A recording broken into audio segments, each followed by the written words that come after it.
My name's Aaron, pastor here. Take a look around. Things look a little bit different, don't they? It's like sitting in, it's like welcome to the living room. We're going to have a little conversation this morning, tell some stories. It's kind of what it feels like a little bit, doesn't it? Yes, it feels good to have the fire going and the trees on, and we're going to interact a little bit with Advent this season. Last year we did a full Advent series, but we won't be in a series per se, a teaching series through Advent, but we're going to continue on in our series, walking verse by verse through the book of 1 John, which is where we're going to be this morning, and then sort of as a part of our response time.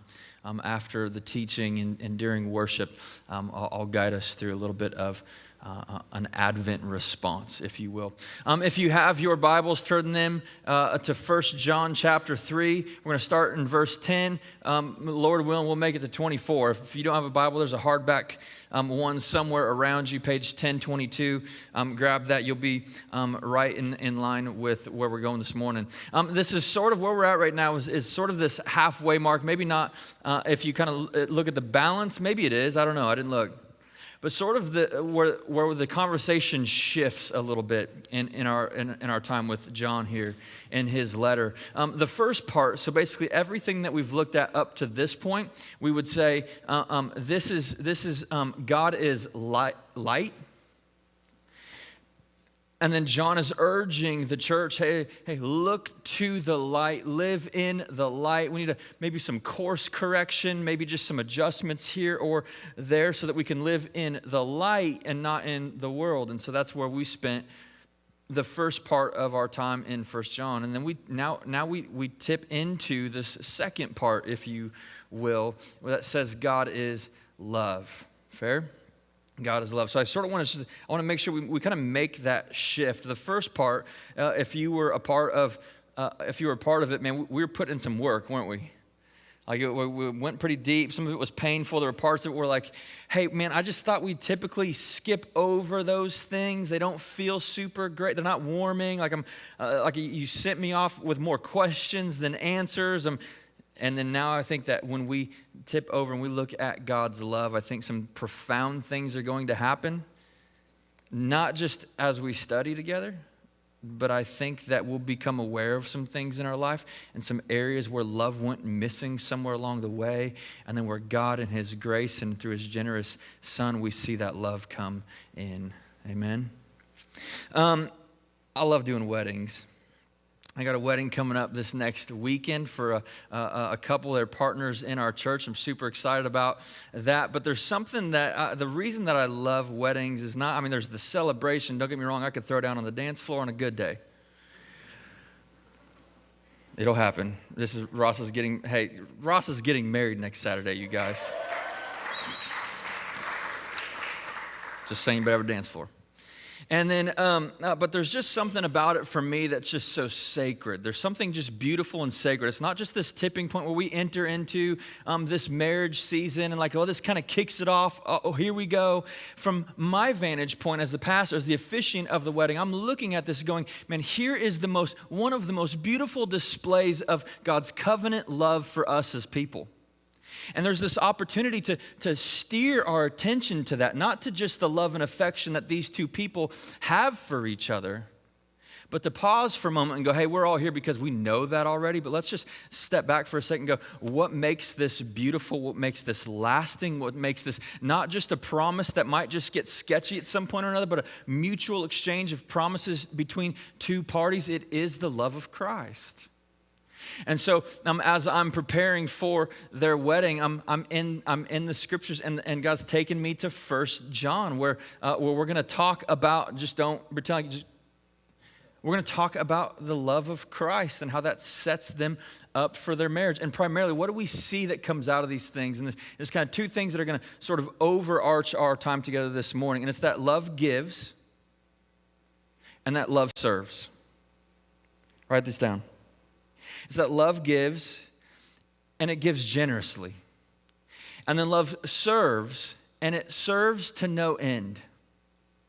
Like it's not quantified. You can't put it on a timeline. It serves till the end. You hear what I'm saying there? And so that's going to take us into our text a little bit this morning as we look at how God steers us into loving and how he urges us to love with a love that gives and to love with a love that serves. And we're going to do that by getting into this passage and looking at this contrast. This is actually, I think I was counting them up. This is the 13th contrast only up to this point that John uses in his teaching here. And so he says, there is this, but then there's this. So I'm going to make a point about this, but if we're going to make a point about this, you got to understand this. And he does that in our text today through the contrast of love and hate. So we're going to pick up with the verse that we left off on last week, and that's going to be verse 10. He says, by this it is evident who are the children of God and who are the children of the devil. Whoever does not practice righteousness is not of God, nor is the one who does not love his brother. And then that was where we ended last week. And we're kind of like, well, that was sort of random, the one who does not love his brother. And then he comes in, and then we're going to look more at this today. Here we are in verse 11. For this is the message that you have heard from the beginning, that we should love one another. This is the message that you have heard from the beginning. And so this is where we kind of get this part 2 piece. This is the message that you have heard from the beginning. Well, in chapter 1, verse 1, he said, in the beginning.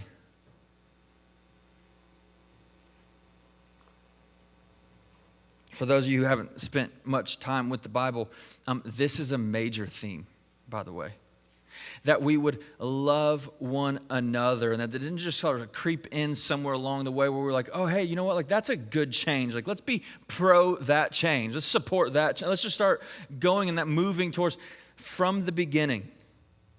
You have heard this message that you should love one another. So I've said this before, this is the same John that he writes all 3 letters to John here. He wrote the book of Revelation, and he also wrote the Gospel of John. There's lots of Johns floating around back in the day, but this is the same John, all right? And so, but he gives us some of these things in his Gospel too. Look at John 13, 34 to 35. He says, this is Jesus' words that John is capturing.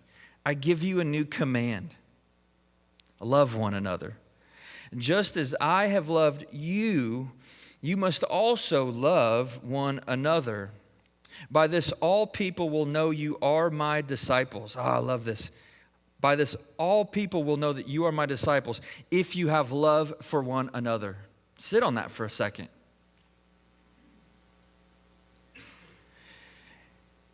They're not going to know by your church attendance. They're not going to know by how loud you sing, what radio station you listen to, how much money you give. They will know us, but they will know him by our love for each other. Like that one of the single most powerful identifiers as a child of God, as a follower of Jesus, is by the affection that we will have for people.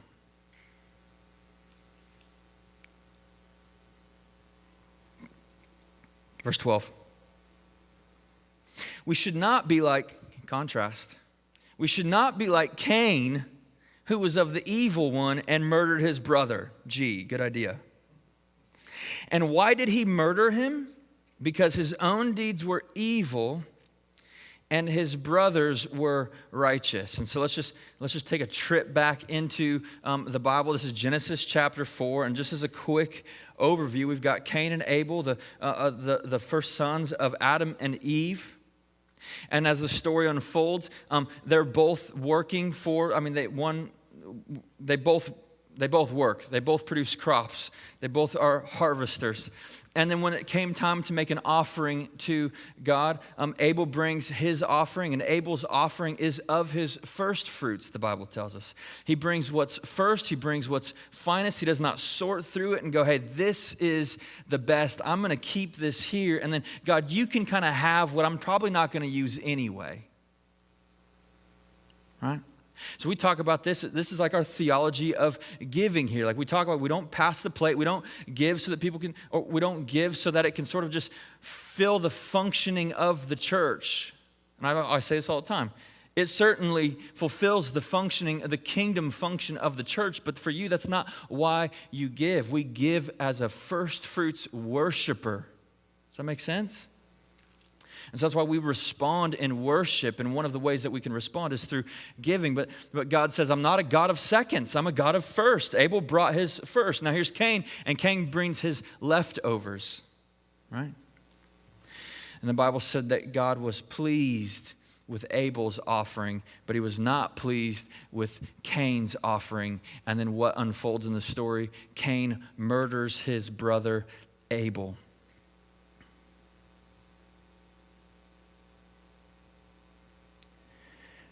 He was jealous, felt defeated. His insecurity started to creep in. It created hate, and he killed. Because that's what hate leads to. He says here in verse 13, do not be surprised, brothers, that the world hates you.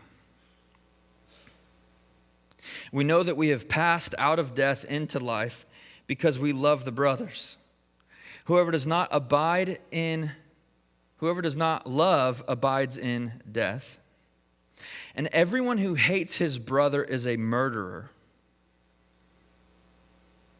And you know that no murderer has eternal life abiding in him.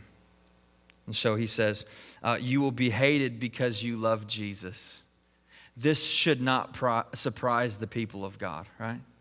And this not only should not surprise us, but it should sort of educate and feed our response to these things. And so he says this will just help adjust our response to that hate.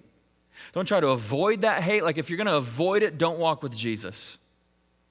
It's just going to happen. You are identifying with something that people strongly dislike. They hate.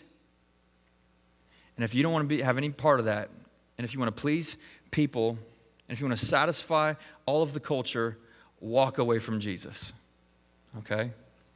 But he's saying, not only will the world hate you, not only should you not be surprised by that, but this should shape our response to it. And so he says, so since it doesn't surprise you and you're not reactive to it, so how do we respond to hate? Naturally, in our flesh, what do? We hate back, right? Like you punch me, I punch you. You spit on me, I spit on you. I got bigger loogies than you probably. And Lord, on a good day, I got to pack a punch, right?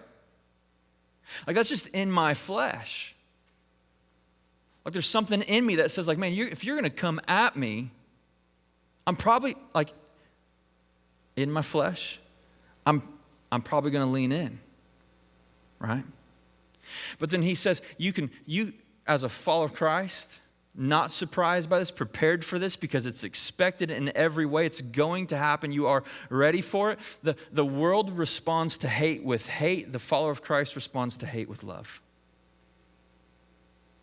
Like we get to, it's not a time, it's not like give me a hot second to just think through how I feel about this. It's like, no, I walk with Jesus. Hate me all you want. Bring it on. I know it's going to happen. And I love you. And I love you. Let's talk about hate for a minute. What is hate? All right. The dictionary would tell us it's to feel intense or passionate dislike. Right? Let me tell you something. Jared has an intense and passionate dislike for onions. I've seen it. Borderline violent. He asks for no onions, and they bring out onions. Like you got to pray for him, and you got to, hey brother, remember we love. You are not hated. You hate the onions, but they don't hate you. Okay, it's an intense and passionate dislike for something. If you want to know what a deep and profound hate looks like, go to lunch with Jared. Trick the waitstaff into bringing him a plate of onions on his food, extra. Watch what happens. It's an intense and passionate dislike. But many of us would never say that we hate another person. We catch ourselves, right? And we would adjust to find a more acceptable expression. So we say, I strongly dislike, which, if we just go to the definition, then you hate. Oh, but I didn't say hate. I'm just not a fan. Bless her. Right? I'm just not a fan. But these are still expressions of hate. And so why does hate toward people happen? Where does it really stem from? And of course, we could dig a little bit more deeper into Cain and Abel, but just honestly, a really practical look. There's jealousy, there's envy. Fair? Like you have something, you're gaining something, you have an attention, somebody's giving you an affection, you have a privilege, and I'm not able to get near to that, and I want that, but I don't have it, and so, but you do. And I'm so insecure that I just need to hate you to make myself look better or feel better or be better in light of what you have that I don't. And then in comes power, all right? Then I'm going to now exercise the illusion of my power over you so that I could control you. And I'm going to control you through this illusion of power because of my jealousy towards you, because I'm absolutely afraid of what would happen if I didn't. And so then there's fear. And then fear leads to anxiety and this disruption, all creating a form of hate that reeks of insecurity at its root. At its root. And here's the good news, by the way. 95% of the time, you can change the things that you don't like about people. Isn't that awesome? Like you could just change 95% of it. Like we have that much control over the situation. We have that much control over the things that we dislike about people. You know why? Because 95% of the time, it's not the things in those people that need to change. It's something in your heart that needs to change. And you can change your heart towards those things and those people, especially if you're a follower of Christ. And what does this look like? Well, I don't like that. I hate that happens. I hate that person does that. I strongly dislike the way that this is said or put on me. Well, what can you do about it? No, like not to them, not toward them, not in a reactive response. No, like what could happen in you so that doesn't sting the way it does and trigger your insecurities, which terrify you into control and a power over mentality because your jealousy and envy, right? So we can step back for a minute. 95% of people say things that you don't like. People have things that you want, you don't like, that you don't have because they do. You can step back and go, God, what could you do in me? How could you shape me to where just take that envy away from me, take that jealousy away from me, take that proclivity to control and power over and remove my fear and you make me a confident child of you. So I would challenge you. And the areas that could possibly lean you toward the hatred or a strong dislike for somebody, quit looking at them. Search your heart. Ask the Spirit to change your heart. Then watch what happens to them. It's your perspective. It's what you're letting into your life. It's how they're causing you to be impacted by those things. And so what does hate do? Hate divides and it destroys. I don't think anyone's really going to disagree with that. It strips God's image bearers of their imago Dei. This is huge. It strips God's image bearers of their imago Dei. Anytime we use a cutting adjective in reference to someone, anyone, for any reason whatsoever, even in sarcasm, we're taking what God created in His image and we're manipulating it to either make ourselves look better or feel better or sound better in the eyes of someone else or just because it feels good on my own, right? And so this is anytime we just go like, man, that dude's just an idiot.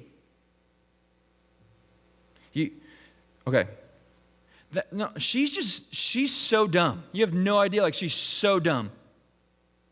All right, like I'm guilty, by the way, like I'm just the chief of sinners on this one, okay? But we all do this, right? It's so easy. Like we put these adjectives onto people and we just go, man, he's crazy. He's freaking nuts. Like don't even have anything. That dude, they're just nuts, right? And we do these things and just sort of give these adjectives and sort of manipulate somebody else's perspective of a person. And what we're saying is that person lacks a piece of God's image. That person is less of an image bearer of God. We're chipping away at their identity. We don't create their identity. They didn't even create their identity. They were born an image bearer of God, God's creation. And anytime we just sort of take shots and we kind of throw a little bit here and we throw a little bit there, we're saying like, God, you didn't do a very good job with that one, right? So rather than identifying that person as dumb, that person as stupid, that person as an idiot, that person as a like the church says, no, that person is an image bearer of the Creator King, and they are not those things. They just do some things that are out of line with God's creation and God's image. They are not that. They are a creation of the Creator. And it's not on us to chip away at that. That is hateful. That is hateful. But then we'll take it even further and we'll go, well, that person doesn't have much money. They can't hang. Chipping away. That person comes from a different culture. That person doesn't speak our language. That person's a different color. Chipping away.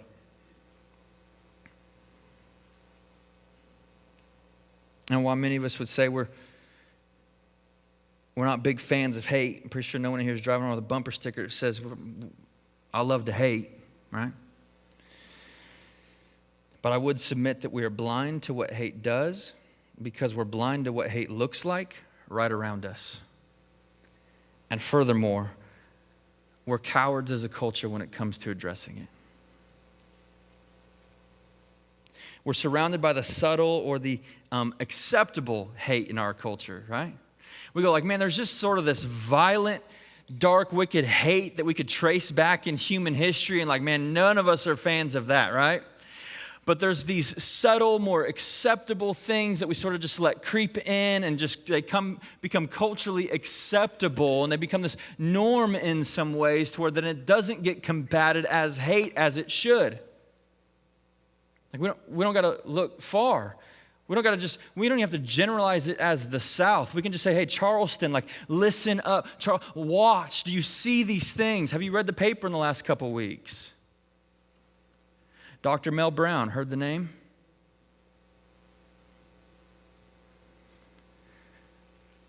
Black man, influential, Charlestonian, prominent in our community.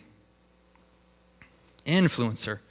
Served our country well, continues to, and was rejected this November for membership into an all-white club.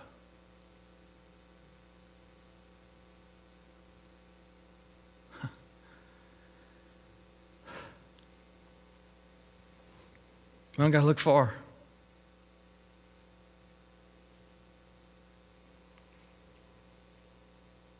I spent some time with Dietrich Bonhoeffer this week, not literally because he died a long time ago. Anybody familiar with Dietrich Bonhoeffer? He was a German pastor during World War II, a reformer of sorts in many ways in the church's role and approach and view on that war, primarily Hitler and Germany. And man, he preached grace. He preached love. He preached grace. He preached against hate. He preached justice, and he was against what the government was doing. And he was a Christian, godly voice that was not ashamed, that was loud. He was bold in his country in a time where they were massacring a culture.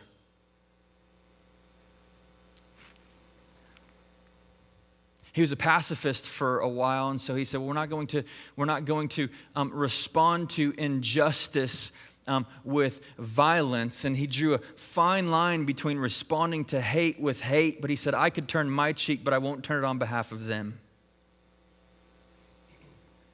And so he was arrested. He was caught in a part of a group that was plotting to execute Hitler.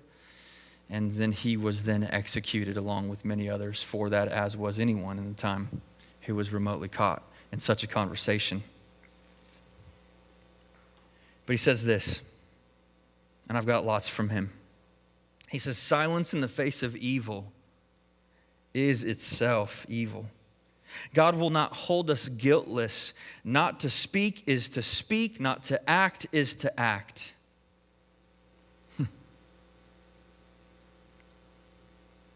And yet there's these injustices. There's hatred that just surrounds us. I can walk down the street next to it. But not to speak is to speak, not to act is to act. God will not hold us guiltless. I couldn't in my heart, even just with this story, not interact with it and somehow. And so I reached out to Dr. Brown.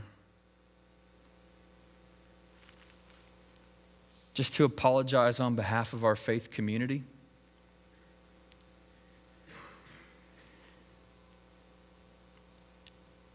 And assure him that that is not who the church is. It is not who anybody who loves God is. And to invite him at any point to come and share any biblical or theological implications that his experience might have for our church as we move towards racial reconciliation in our community. Most importantly, I want him to know that he is loved and that his story matters.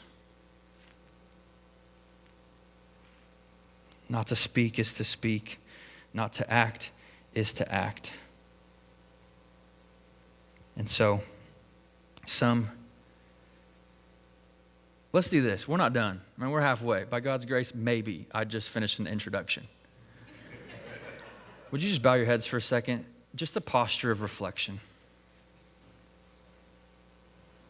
Reflect on this for a minute before we move into love.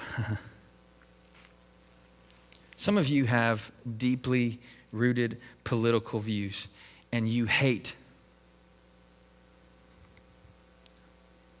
those who might be on the other side of the aisle from your candidate or your party or your position. Some of you have strong sexual orientation views, and you hate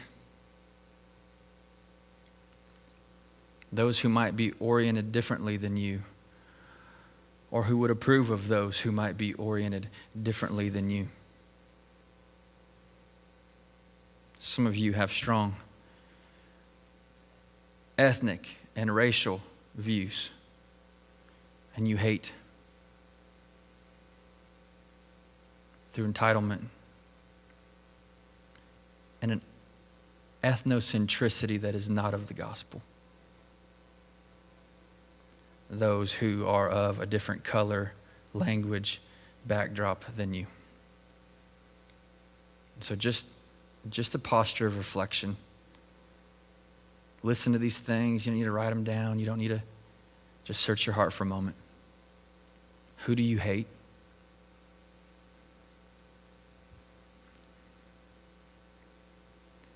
Now let me rephrase it.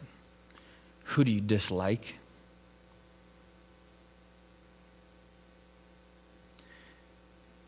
Is there someone in history? Is there someone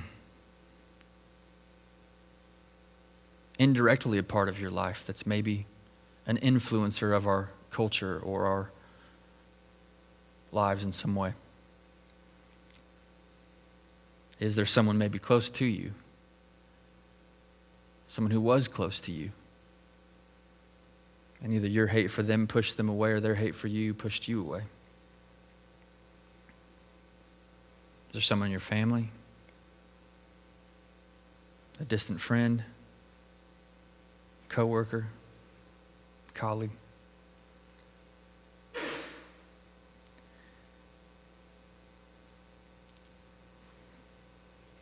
God has called us to love all people. And He's called haters murderers. But for us who are children of God, we love, period. All right, you can open your eyes. Let's talk about the redeeming side of that hate and what the gospel says about it and what God in His goodness through Christ does with it. Let's look at verse 16. He says, by this we know love, that He laid down His life for us, and we ought to lay down our lives for the brothers. All right, so here we are again. Love gives and love serves. This is a massive focal point of the gospel, right? He gave everything and served to the fullest extent so that we might give generously and serve often. Like, we have to get this, right? So if love gives and love serves, like, those aren't just applications that we take away from the sermon today. Listen, those are implications of the gospel. Like, we give generously because he gave everything, right? Like, there's no, like, in this whole deal, like he said, well, hey, just just sort of as a guidelines, like if we're just putting a fence around the sandbox a little bit, like 10% standard, and you're going like, man, that's just too much. Well, we're just saying, when God gave his first fruits, he gave his first and his finest. It was his son, and he spared none. Right? He spared none. And when he served, there wasn't a qualifier on that. He didn't just serve based on somebody's performance. He didn't just serve based on somebody liking him and their approval or their acceptance of him. He served until the bloody end. He served generously. He served faithfully. And both were done in humility. Not through arrogance, not through entitlement, but through humility. Back in the Gospel of John, chapter 15, you can't get there, just look on the screen. It says, "This is my commandment, that you love one another as I have loved you. Greater love has no one than this, that someone laid down his life for his friends." You're going, well, that's too far. I don't got those friends. Get them. They're awesome. They're a picture of Jesus on the cross. "These things I command you, so that you will love one another." Back to 1 John chapter 3, verse 17. "But if anyone has the world's goods and sees his brother in need, yet closes his heart against him, how does God's love abide in him? Little children, let us not love in word or talk, but in deed and in truth." If you're in the NIV, it would say action. In action and in truth. And so he's just saying here, like, you got the world's goods, see your brother in need. Some of you close your heart, you close your eyes against him. Like, what are the world's goods? He's, like, at the end of the day, he's talking about financial provisions. He's talking about stuff. Like, you got stuff, people. Like, we have the ability to get stuff, or we just have stuff. And then you see people in need, people who don't have those provisions, people who don't have that stuff, and then yet you close your eyes to them. And he says, well, I'm kind of confused. Help me clarify something here. Then how can the love of God be in you? Wait, it can't. It just can't. It just can't. Jesus had a life to give. We have the world's stuff to give.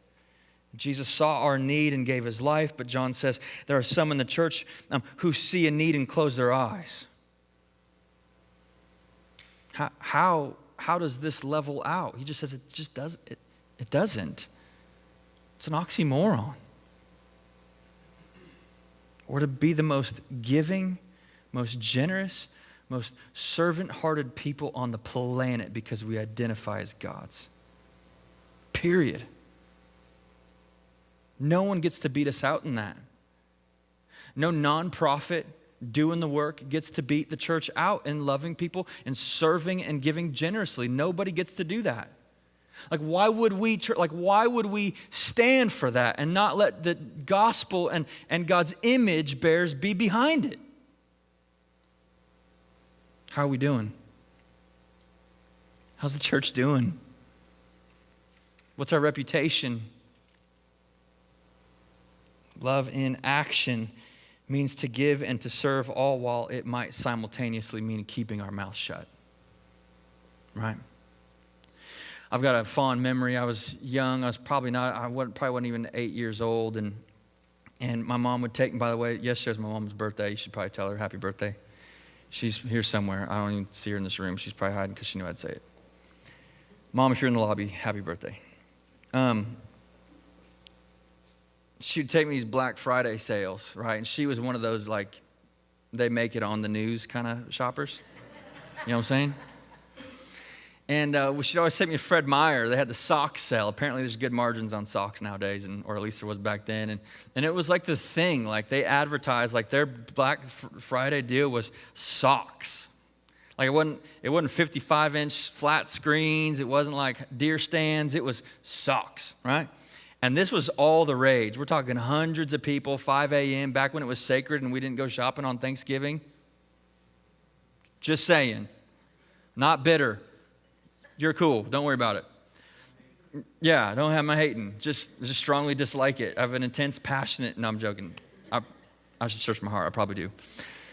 We'd go and we'd stand in line. The line would be all backed up, and you'd be watching the clock. It'd be close to 5 o'clock. You know how it is, man. Those doors open, man. People get bloodied up. Ambulances are on standby. Like, that was like, I can't even tell you how many people, like, we just like, sucks for you. You know, we just kept going. Like, I'm getting the wool socks first, smart wool, woo. And we'd go in, we'd get these socks, and we'd literally just load up. And, like, I'm probably still wearing socks from back then. You know what I mean? Like, she probably bought me socks that would get me all the way through college back then, and it just was a thing. And then I remember one morning leaving Fred Meyer, hanging a left, and we would go up towards our Albertsons. Who's ever heard of an Albertsons, right? Like, it's like a ghetto Publix, right? And we'd go up towards our Albertson, and Mom said, hey, get out of the car with that bag of socks and go give them to that guy right there. And it was a homeless man that sat on that corner every single day, and Mom just had deep affection for him. And I think it was in that moment that I learned what it was to give generously to somebody in need, and to not see a true need and walk away from it. Now, I'm not saying walk around and hand out $5 bills to everyone on the street who asks for one. I think that would be unwise. But that we would attempt to know these people, and that we would see that they have a story and that it matters. And then rather looking for something to be envious of, jealous of, and move towards this position of hate, maybe because of their socioeconomic status or what this perception of what they're doing in our community, we would give generously and we would serve often, not because it's culturally right. It's actually not, but because Jesus did both on the cross exceptionally well, and he modeled those for his people. I want to know if there was a homeless man curled up on a cardboard box in a sleeping bag on our front porch every Sunday morning, would he tell you that he felt loved here? I'm just going to take a shot in the dark here. This might sound critical. You can call me out on it later. I'm just going to say that man puts that cardboard box in front of any one of these neighborhoods right here and curls up under a sleeping bag. I'm going to submit he might not say the same.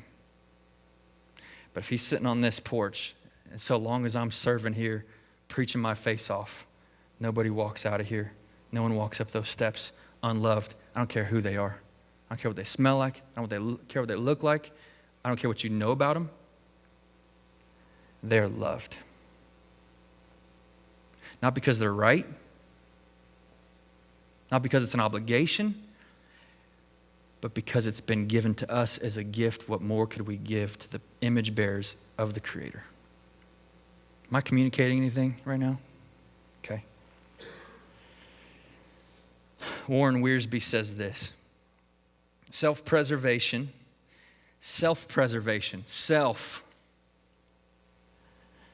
is the first law of physical life, but self-sacrifice is the first law of spiritual life. Like what we're sitting here talking about doing right now, like this is the only deal where it's not about us. Like Jesus did the part already that was supposed to be about us, and God loved us enough not to put us through it that he sent his son.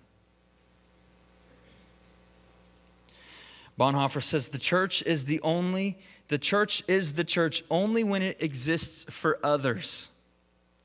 Man, I don't got time for all this. Not dominating, but helping and serving. It must tell men of every calling what it means to live for Christ. That is, to exist for others. Like we don't exist, like City Life doesn't exist, nor should any church in this community or around the world for the people that just show up on Sunday mornings, but we would exist to empower the people who show up on Sunday mornings with the gospel, with the love story of Jesus, with the word of God, so that we could go out and love the people who don't show up on Sunday mornings. That's why we exist.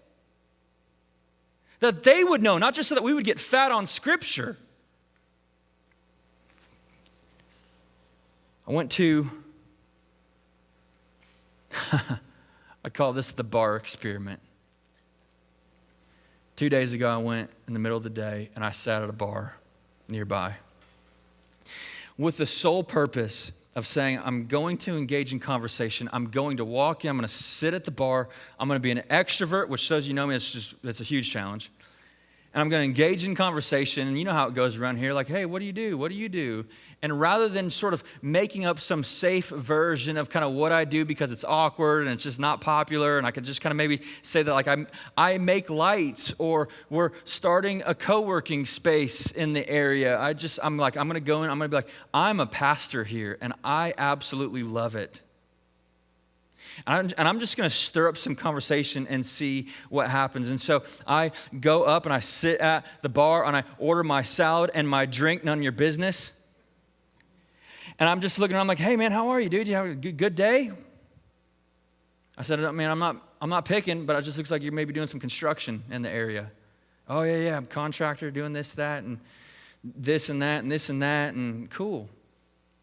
I mean, we got some projects here at our church is right down the street, and we've got some projects. And man, I could use some quotes on some drywall and some different things if you're available tomorrow. Hey, did you say you're there's a church right here? Yeah.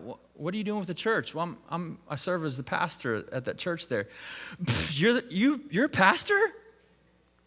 Which don't laugh. Like honestly, I consider that a compliment. I just do.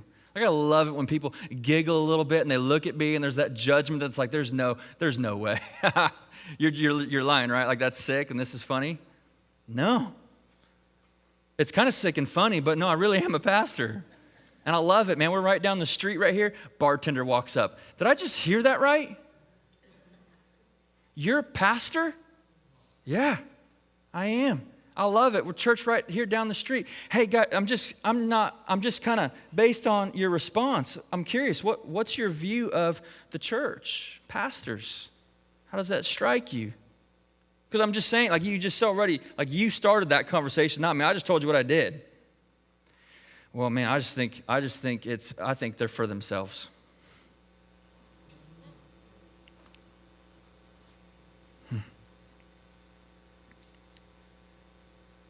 I don't know if I'm embarrassed now, if I want a job change.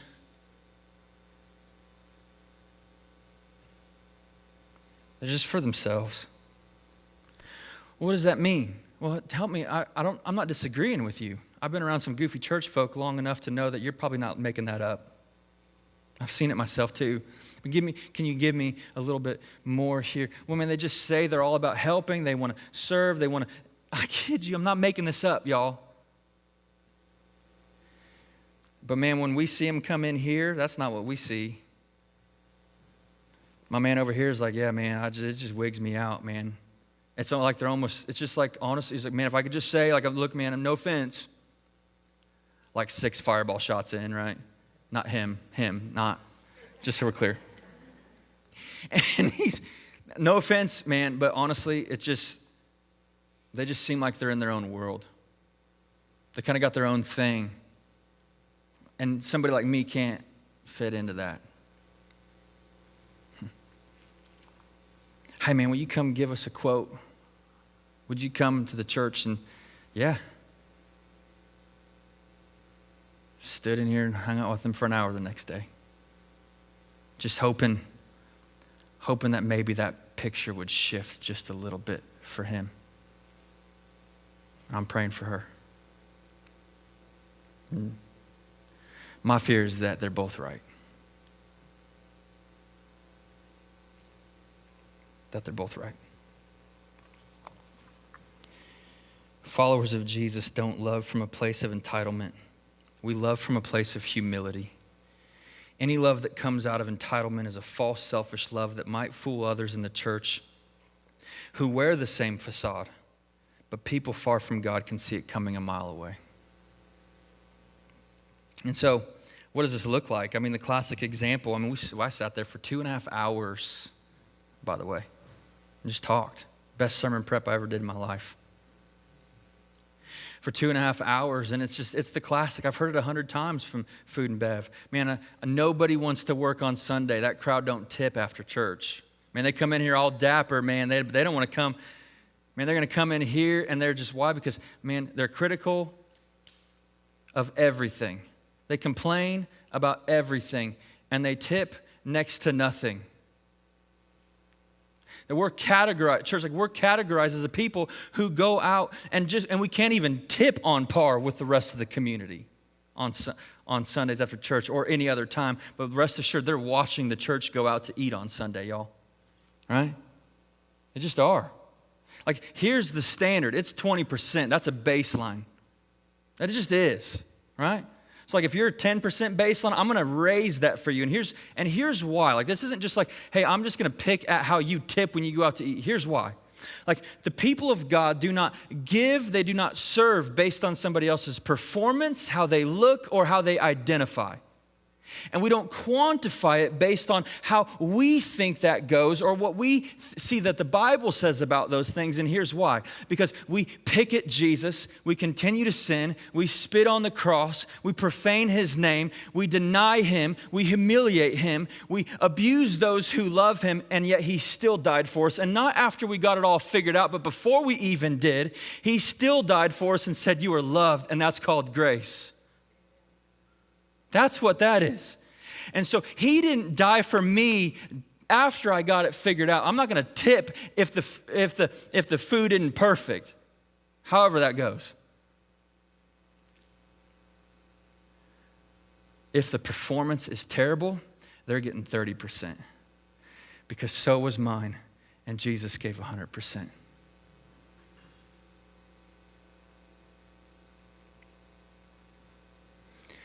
As the people of God, we do not budget our love for someone based on their performance. Because what would happen if God did that to us? And he didn't. He budgeted 100% regardless, and he was faithful to it, and he gave it all. Amen? Love, I want to clarify, does not mean we must approve of those differences or agree with them. I was counseling someone who was wrestling with their sexual orientation, and the line came out, well, the Bible tells you to love me, and therefore you must accept me. I said, well, you're right, the Bible does tell me to love you, and I think that our time, I'd spent years with this person. I think our time together would reveal that hopefully there's been a great deal of love extended in this relationship. But there's a difference between acceptance and approval. And love does not equal tolerance, by the way. So if I'm to accept you, I do accept you. If I'm to approve of the decisions in the direction that you're going, there's a difference. But do I wildly have deep affection for you? And will I display it to every degree as best as I possibly can by the guidance of the Spirit all day long? Like, let's go. Let's go. Well, but then you're saying you don't accept me. No, I do accept you. I don't approve of you. And I love you. Well, how do you figure? Well, I'll give you an example. Someone comes into my house and abuses my family. Let's just go with an easy one. That's low-hanging fruit. Bible calls me to love people. Am I to approve of that behavior? No. And my moves in that moment will reveal that I am not approving of that. But by God's grace, would I be a patient man in the long run? Probably won't be in the moment, honestly. I'll repent. That's my flesh. But I'm called to love, that they might know the Jesus who loved and gave 100%. Right? But I am not called to approve these things. We must know that the Bible has called us in loving form to not approve of certain things, and some things to not approve of them very loudly. But church, hear me. If we can't disapprove and love exceptionally well at the same time, we have a massive misunderstanding of grace and the gospel and our role in it. Bonhoeffer says, and I'm closing in a minute or 10, the person who loves their dream of community will destroy community, but the person who loves those around them will create community. Our ideal of what we want it to look like, what we think that men's club should look like, will only serve to destroy it. But those who would love those that surround it, regardless of it, will create it.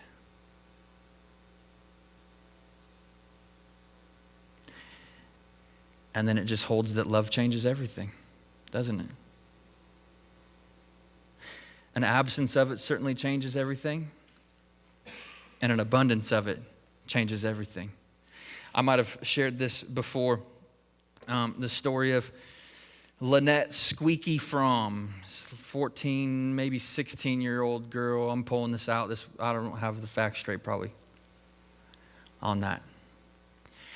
But she was just a lonely teenage girl sitting on a curb one day, and a car pulled up and rolled the window down, and it was a man, and he looked at her and he said, "Young lady, why do you sit there looking so sad? What's going on? Where are your family? Where are your friends?" And she says, "Nobody loves me anymore.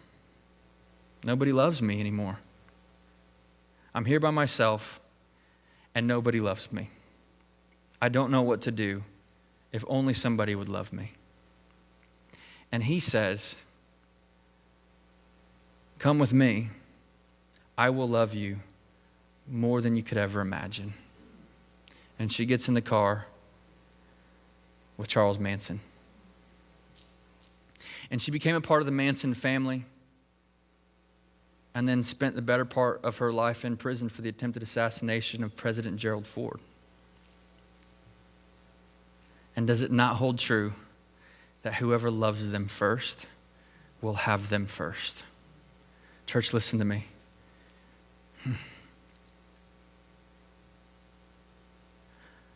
Jesus went first.